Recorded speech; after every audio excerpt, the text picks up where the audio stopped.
Gentleman yields back. Chair thanks the gentleman. Chair recognizes the gentlelady from Indiana for 5 minutes. Recognize the gentlelady from Indiana for her questions. Thank you, Mr. Chairman. Thank you to Representative Andrew and Jayapal for coming before the Rules Committee today. Sitting here and listening to some of this testimony, I've been looking at some of the executive orders. We know that President Biden issued no less than 94 executive orders which weakened border security when he took office. But a couple of them that I want to take particular note to are two executive orders that the President Biden instituted on January 20th. The first one is ensuring a lawful and accurate enumeration and apportionment pursuant to the decennial census. In this executive order, it says, the executive branch has always determined that the population of each state for purposes of congressional representation without regard to whether its residents are in lawful immigration status.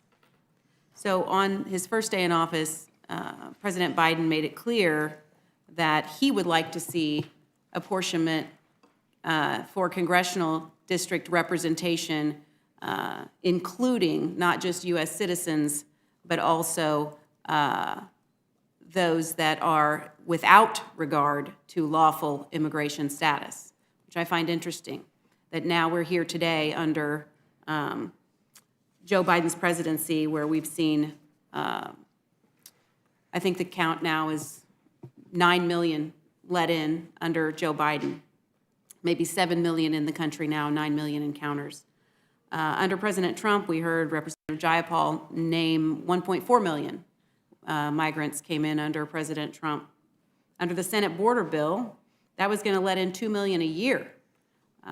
That is more in 1 year than in Donald Trump's presidency. But the other executive order I want to point out is Executive Order 13993. And that executive order is the revision of civil immigration enforcement policies and priorities. And in this executive order, Joe Biden repealed and revoked Donald Trump's executive order 13768, which was enhancing public safety in the interior of the United States. I want to direct your attention to Section 4, enforcement of immigration laws in the interior of the United States. Under President Trump's policies, in furtherance of the policy, I hereby direct agencies to employ all lawful means to ensure the faithful execution of the immigration laws of the United States against all removable aliens.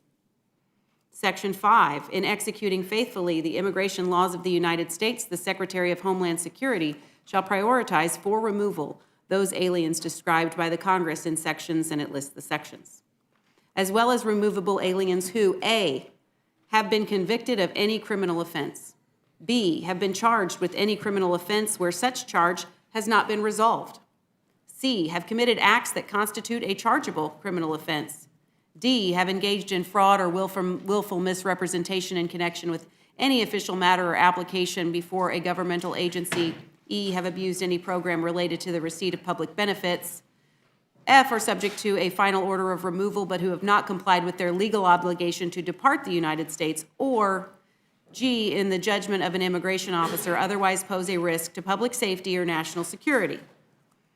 Those are the provisions that Joe Biden revoked on January 20th, 2021. Now, Mr. Van Drew, would the criminal aliens who committed the heinous crimes, like the individual who murdered Laken Riley, would he have been deportable under President Trump's executive order 13768? He would have been deportable, and that's the sad part of all this. I mean, there's so much that's awful about this, but not only the lives that were lost, but the fact that now we're going through a political process where some individuals are trying to say, who were elected individuals in Congress, oh, this isn't, the fault of Joe Biden and his administration. This is the fault because we didn't, agree to accept a very bad bill from the United States Senate that wouldn't have accomplished its goals. But to answer your question, you outlined it well. It was clear. It's awful. I wish every single American could hear this and see it because it's important. So President Biden, on January 20th, 2021, issued Executive Order 13993, which revoked the executive order that I just read for enhancing public safety in the interior of the United States that was instituted by President Trump. He revoked that executive order, which, in my view, Mr. Van Drew, would have kept the country much safer than we are experiencing today under the leadership of Joe Biden. Joe Biden says that he can't do anything by executive order, that it has to be, we have to take that terrible Senate bill that codifies all of his bad policies or nothing. Not even taking a look at anything in H.R. 2, that, maybe he doesn't want to take all of H.R. 2, but maybe he could take some of it and compromise with Republicans, but he's not even willing to do that. But on top of that, while he says he cannot issue an executive order, he did on January 20th, 2021, that revoked all of the protections that Donald Trump had put in place before him. So I want to talk to you just a little bit about the resolution that we're considering. I know the president was just here last week giving the State of the Union, but under President Biden, 7.2 million illegal immigrants have crossed our borders. That's more than the population of 36 of our states. It's greater than the population of our biggest city in the United States. It's certainly bigger than more than the population of the state of Indiana that I represent. Among these 7.2 million people, 169 people are on the terrorist watch list. This is an obvious national security threat on top of the chaos that the drug smugglers and human traffickers bring, as well as the transnational criminal organizations. No community is immune to the border crisis, to Biden's border crisis. In every community, in every state, this is Biden's America. Every state is a border state. So to address this, we have this resolution before us, and as I understand it, it does three things. First, it affirms that in order to help control the crisis at the border, the Biden administration has the authority to end catch and release policy, to reinstate migrant protection protocols, enter asylum cooperative agreements, end abuses of parole authority, detain inadmissible aliens, use expedited removal authority, and rein in taxpayer-funded benefits for illegal aliens. All things that could make an immediate difference on the border today, don't you think? Yes, they would all make a difference.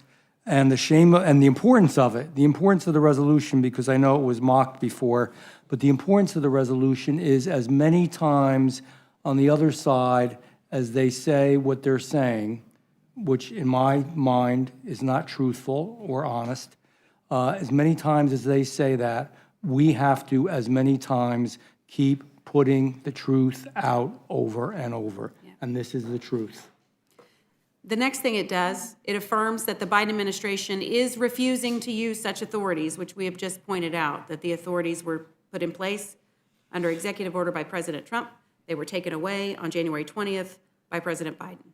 House Republicans have long been calling on the president to take these actions, and to date he's refused. And also it urges the Biden administration to immediately begin using such authorities. We are the American people's representatives, and we continue to call on the president to do the right thing, and we will continue to do that for as long as it takes. I'm dismayed, I guess, that we kept thinking, I just got here, I'm in my first term in Congress, and I kept thinking, why? Why would the president want to have an open border? Why would he want to invite the drug cartels to profit off of innocent migrants and harm the American people? Why would he want to do that? Why would the Democratic Party want to do that? I thought it's either intentional or it's incompetent. And I think now we know it's intentional.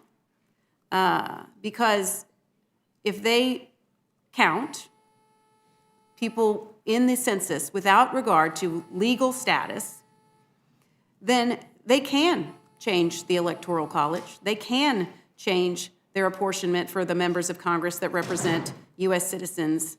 But in doing so, they're diluting the vote and the voice of American citizens for pure power and political gain, and that should scare every American. So I hope that I've accurately represented the resolution and its purpose here today, Representative Andrew, and just wanted to close by asking you if you had anything additional to add. Have we adequately represented what the purpose of this legislation is today? Congresswoman, you've summarized it very well to a T.